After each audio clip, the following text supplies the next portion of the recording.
We live in an age of constant information, where every symbol is a sign, every celebrity is a puppet, and every powerful figure must be part of something bigger, something hidden, something controlling. But is it really about them?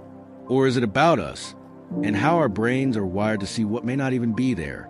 Let's take a deep breath and look into the psychology behind this obsession. Ladies and gentlemen, have you ever noticed how we keep looking for meaning, even in things that might be meaningless? A triangle on a music video, an eye on a dollar bill, 3 fingers held up in a movie scene. And just like that, we whisper, Illuminati. This isn't just about symbols. It's about how the human brain works. You see, our minds are built to find patterns, because that's how we survive. It's how we recognize a friend in a crowd or sense danger in the dark. But sometimes our brain gets too good at finding patterns. It starts seeing meaning where there is none. This psychological phenomenon is called apophenia, the tendency to connect unrelated things. We're not doing it on purpose. We're doing it because it makes us feel safe.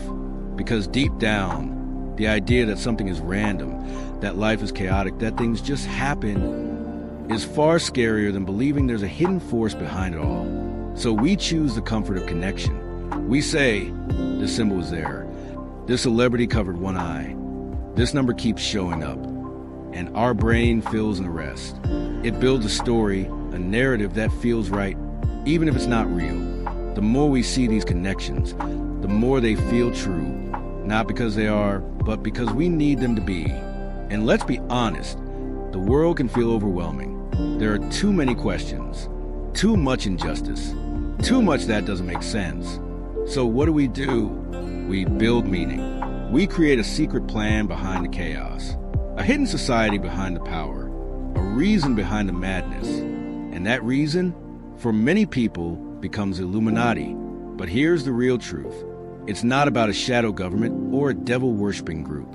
It's about how our minds work under stress. When we feel out of control, our brain tries to organize a mess. And sometimes, it invents stories that make us feel like we understand.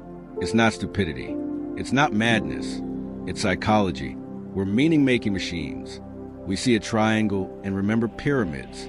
We see an eye and remember the all-seeing symbol. We put these clues together, even if they were never connected. And suddenly, we feel like we discovered something deep, something hidden, something they don't want us to know. But we didn't uncover a secret. We uncovered ourselves, our fears, our craving for control, our need to believe that someone somewhere is in charge, even if it's someone dark. Because if someone is in control, then at least there's a plan.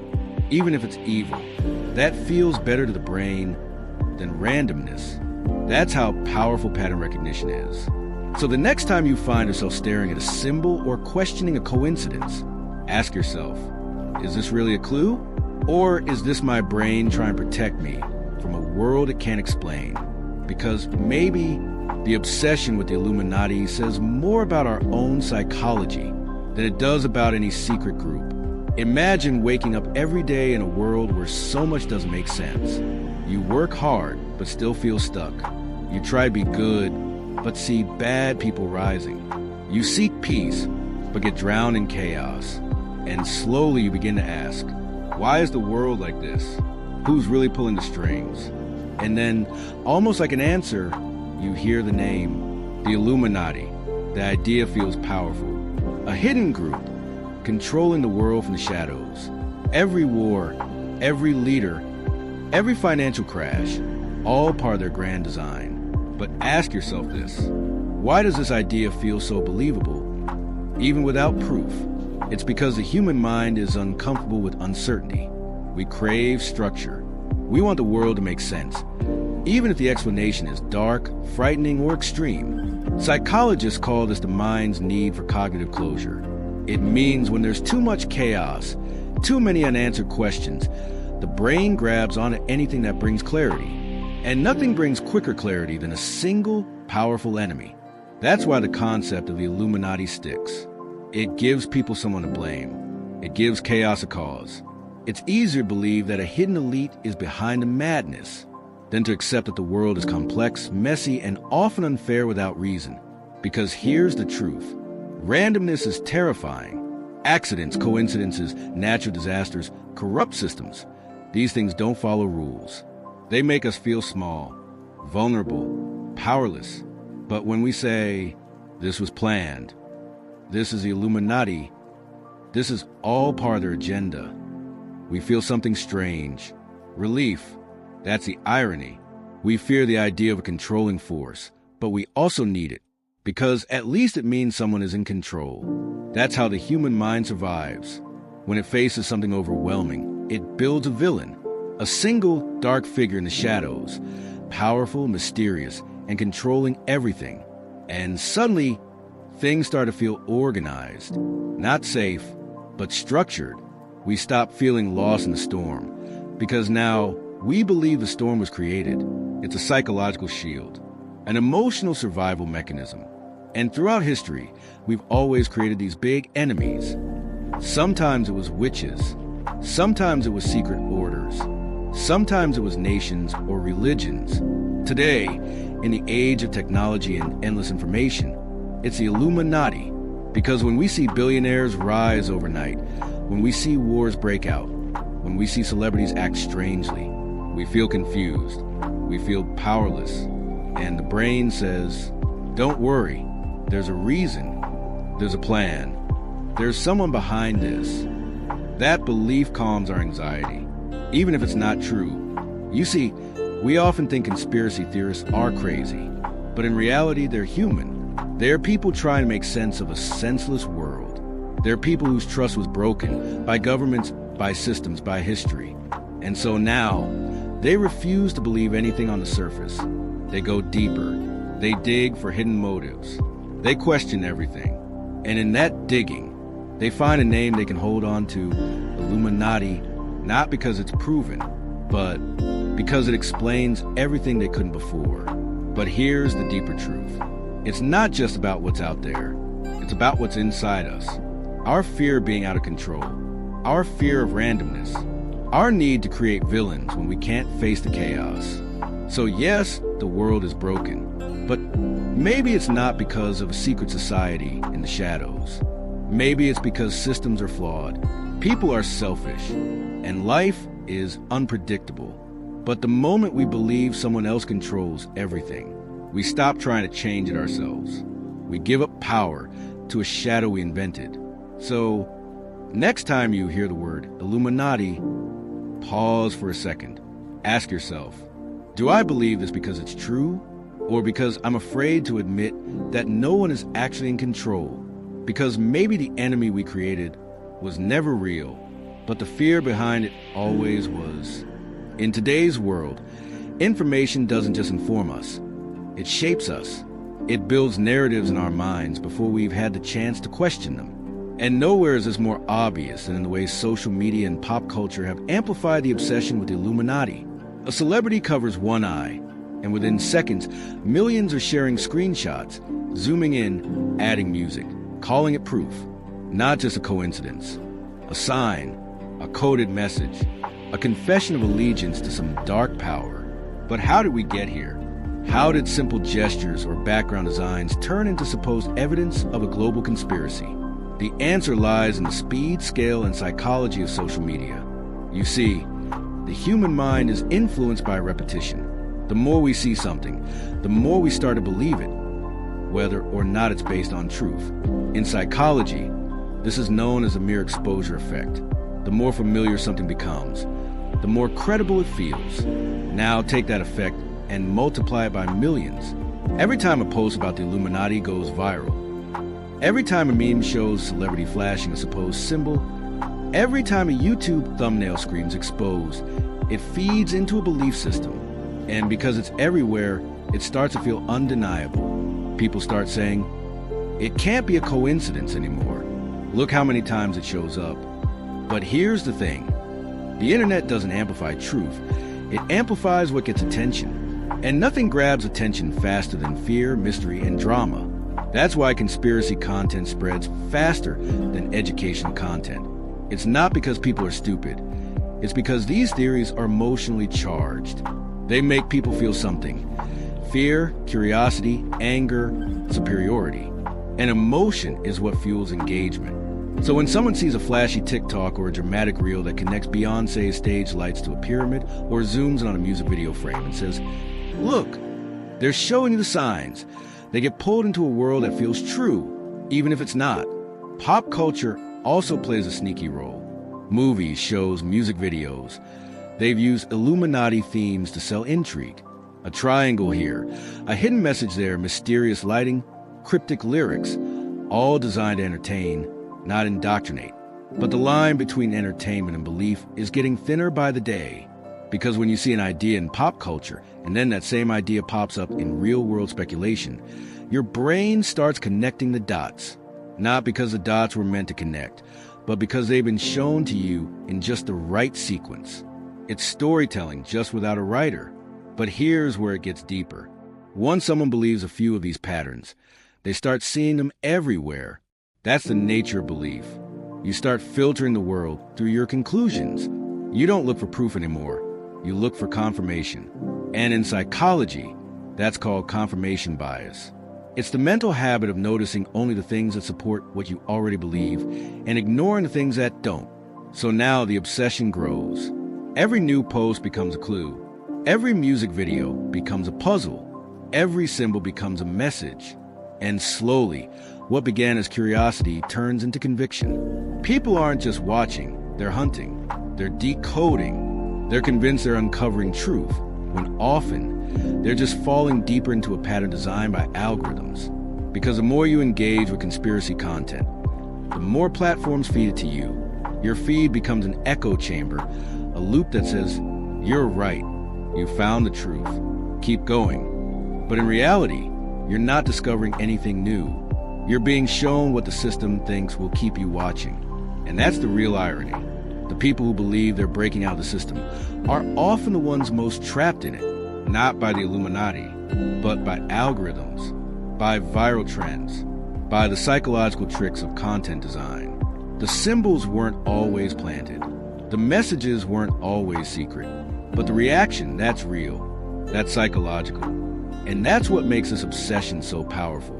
We live in a time where one viral image can shape a generation's belief, where attention is the new currency, and where anything repeated enough becomes believable, even if it began as fiction. So the question isn't whether celebrities are flashing symbols. The question is, why do we keep looking for them? What inside us makes us chase meaning in flashing lights and hand gestures? And the answer is simple. The world feels empty, overwhelming, uncertain. So we reach for something bigger, something that gives us structure, even if it's built on shadows.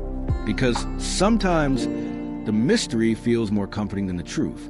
And in the age of attention, what matters most is not what's real, but what people are willing to believe. Some beliefs aren't just about what we think is true. They're about how we see ourselves. And when it comes to the obsession with the Illuminati, one of the most overlooked truths is this. It's not always about uncovering secrets. Sometimes, it's about feeling special for knowing them. Because let's face it, in a world where everyone is overwhelmed, overlooked, and lost in crowd, the idea that you know something others don't, that's power. That's identity. That's ego. And this isn't arrogance. It's psychology. People crave significance. They want to feel like they matter, like they figured out something the rest of the world is too blind, too controlled, or too brainwashed to see. So when someone says the government is lying or this celebrity is signaling something, what they're really saying is, I'm awake and you're not. It's a form of superiority, a quiet rebellion, a way of standing out without needing proof, just perspective. And the deeper someone gets into these beliefs, the more that identity becomes part of them. They don't just believe in the Illuminati anymore. They become someone who believes in it. It's a badge, a tribe, a mindset. That's why it's so hard to debate conspiracy theorists. Because for them, the theory isn't just an idea, it's personal. Challenging it feels like an attack. Not on the theory, but on them, on their intelligence, on their worldview, on the one thing that makes them feel unique. And this is where psychology takes a sharp turn, from curiosity to confirmation to conviction. Once someone feels emotionally attached to a belief, logic takes the backseat. You can show evidence. You can offer facts, but they'll find a way to twist it, dismiss it, flip it, because if they let go of the belief, they lose a piece of who they are. And no one gives up their identity that easily.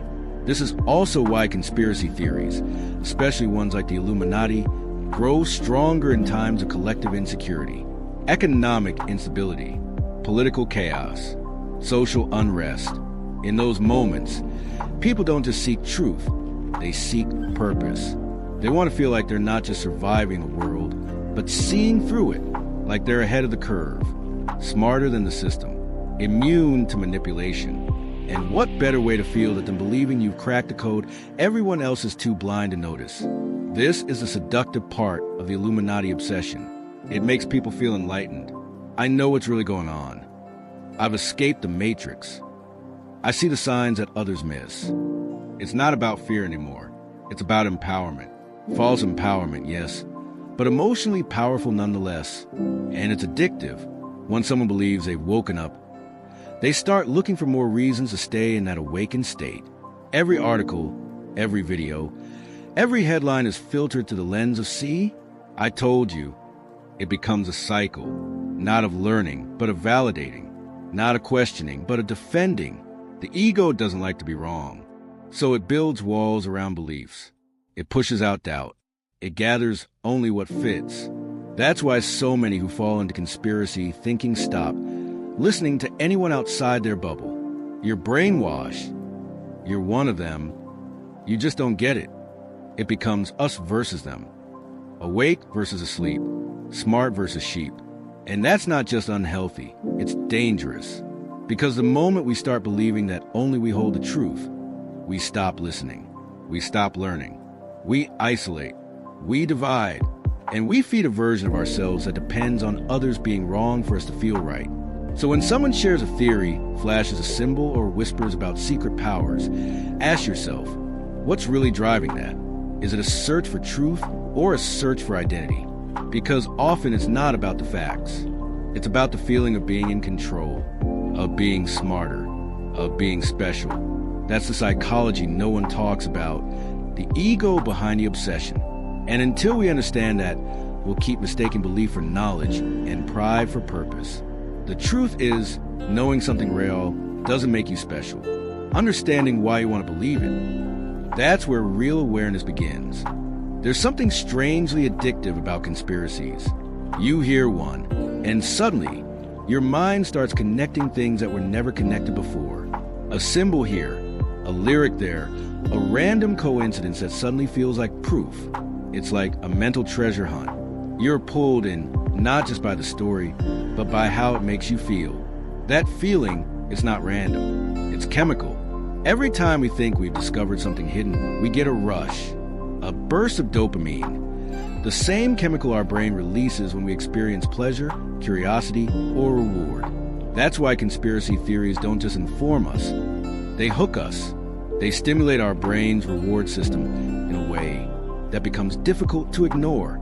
This is the secret power behind the obsession with things like the Illuminati. It's not just a theory. It's the feeling that comes with it. The thrill of uncovering something forbidden. The satisfaction of seeing what others don't. The excitement of the chase. It becomes entertainment disguised as enlightenment. And the internet knows this. Social media platforms are designed to feed you more of what keeps you engaged. If you pause for even a few seconds on a video about secret societies or hidden symbols, the algorithm takes note. The next time you scroll, you'll see more of the same. The deeper you go, the harder it becomes to stop. Not because the content is true, but because your brain keeps chasing that next little hit of what if. It's like mental fast food. Quick, addictive, but not always healthy. And once you've bought into one conspiracy, the rest follow more easily. Because your brain has already accepted the idea that there's more to reality than meets the eye. So now, anything that feels mysterious becomes a potential clue. Your sense of doubt becomes a sense of mission. Your curiosity turns into a filter, one that only lets in what supports your new belief system. And the more you believe, the harder it is to let go, because belief, once wrapped in emotion, starts to feel like identity. It stops being a theory and starts becoming you. And when that happens, Any disagreement feels like an attack. Any contradiction feels like brainwashing. And every person who doesn't see what you see, they're not just uninformed, they're blind. This is how conspiracies grow from ideas into ideologies, from questions into convictions, and from thoughts into tribes. But underneath all of this, the videos, the theories, the symbols, the proof, there's a deeper force at play: fear. Fear of not knowing, fear of not understanding, fear of being controlled, fear of being powerless. And fear sells. The more theory scares you, the more it sticks. Because fear is the oldest, most powerful emotion we carry. It makes us alert. It makes us pay attention. And when fear is mixed with mystery, it creates something dangerously addictive, a psychological loop that says, you're not safe unless you know more. So you keep watching, keep digging, keep spiraling, not because the information is making you stronger, but because your fear keeps demanding answers. An illusion that those answers are just one video away is what keeps you coming back. But here's the problem. Conspiracies rarely give you closure. They give you more questions, more what-ifs, more maybes. And that's the trap. You're never satisfied. You never feel complete. Because these theories are designed to stretch, to adapt, to survive contradiction. And in that endless chase, people lose their peace. They lose their trust. They even lose their relationships, all while thinking they're finally waking up. So what does that say about us? It says that we're not just searching for truth. We're searching for something to hold on to. Something that feels deeper than headlines. Something that explains the chaos. Something that gives us a role in the story. Because being the one who sees the truth feels better than admitting we're confused, overwhelmed, or afraid. But sometimes admitting that we don't have all the answers, that we're still learning, still unsure, is the most honest thing we can do.